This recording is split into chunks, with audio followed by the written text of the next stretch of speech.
सत्य बेशक सत्य ही रहता है, पर सत्य को देखने का संदर्भ और आधार बदलते ही मनुष्य की सही और गलत की समझ भी बदल जाती है।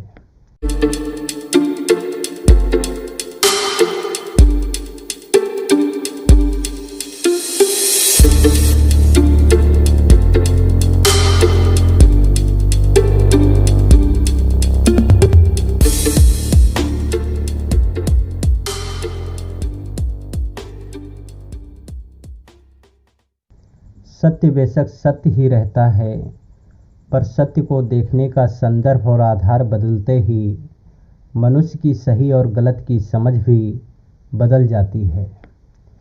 सत्य और असत्य की समझ भी मनुष्य कुछ आधार बनाकर, कुछ रेफरेंस बनाकर ही करता है, जैसे कि मानवता, इंसानियत, कंट्री, समाज, सामाजिकता, नैतिकता, धर्म या फिर उसके खुद के व्यक्तिगत विचार।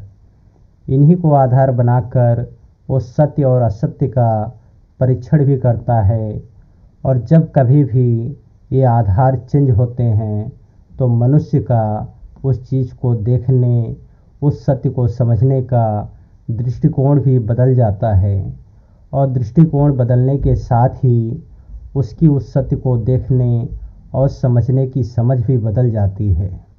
यही कारण है कि किसी भी सत्य को अलग अलग ढंग से परिभाषित किया जा सकता है।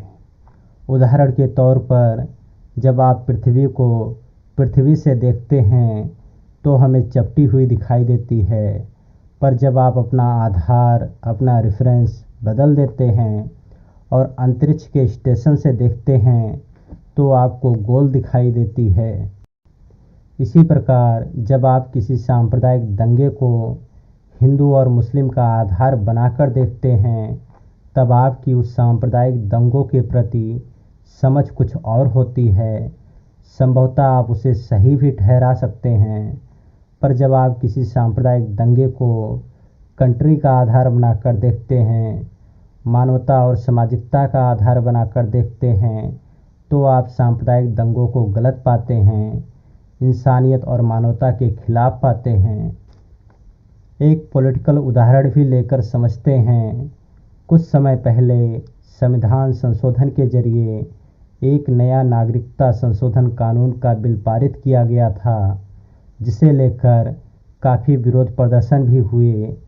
जहां एक तरफ काफ़ी संख्या में लोग इस कानून का विरोध कर रहे थे, वहीं सरकार और सरकार के नुमाइंदे इस कानून का समर्थन भी कर रहे थे। यहाँ भी लोगों ने इस कानून को अपनी अपनी दृष्टिकोण के आधार पर देखा। जिन्होंने इस कानून को सरकार का आधार बनाकर देखा, सत्ता पार्टियों की निष्ठाओं में बंधकर देखा, उन्होंने इसका समर्थन किया। जिन्होंने इसे धर्म का आधार बनाकर देखा, हिंदू और मुस्लिम को आधार बनाकर देखा, वो या तो समर्थन में खड़े थे या फिर विरोध कर रहे थे। पर जो लोग इसे संविधान के आधार पर देख रहे थे, धर्मों और लोगों की समानता के आधार पर देख रहे थे, कंट्री को आधार बनाकर देख रहे थे, वो इस कानून के विरोध में खड़े थे। यदि आप किसी सत्य को नहीं समझ पा रहे हैं तो उसको समझने के लिए आप अपने रेफरेंस, अपने आधार कुछ ऐसे बनाइए जो सर्वव्यापी हों, जो सभी मनुष्यों के लिए एक समान हों, जैसे कि मानवता, इंसानियत, सामाजिकता, स्वतंत्रता, समानता, अधिकार, संविधान और राष्ट्र।